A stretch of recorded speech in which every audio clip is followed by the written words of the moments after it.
نحمدہ و نصلی علی رسولہ الکریم۔ ایک ساتھی کا سوال ہے کہ کیا دین اسلام زندگی کے ہر شعبے میں رہنمائی کرتا ہے یا نہیں؟ الجواب حامداً و مسلیاً اما بعد۔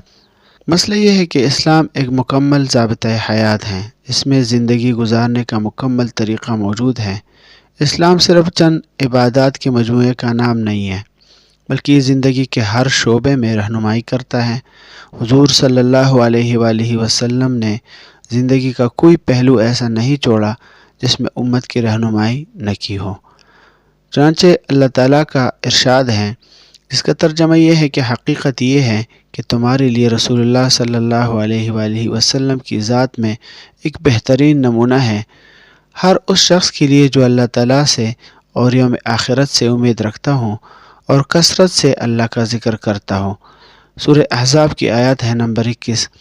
لہٰذا جو سوال پوچھا گیا ہے اس میں بچوں کی تربیت اور ان کو سمجھانے کے لیے اسلامی تعلیمات اور رسالت مآب صلی اللہ علیہ وآلہ وسلم کی پاکیزہ زندگی سے سچی مثالیں دے کر سمجھانا درست عمل ہے، جیسے کہ بخاری کے اندر ہے باب حب الرسول من الایمان، حدیث کا رقم ہے 15۔ عن انس عن النبی صلی اللہ علیہ وآلہ وسلم وحدثنا آدم قال حدثنا شعبۃ عن قتادۃ عن انس قال قال النبی صلی اللہ علیہ وآلہ وسلم لا يؤمن احدکم حتى اکون احب الیہ من والدہ وولدہ والناس اجمعین، او کما قال علیہ الصلاۃ والسلام، وما علینا الا البلاغ۔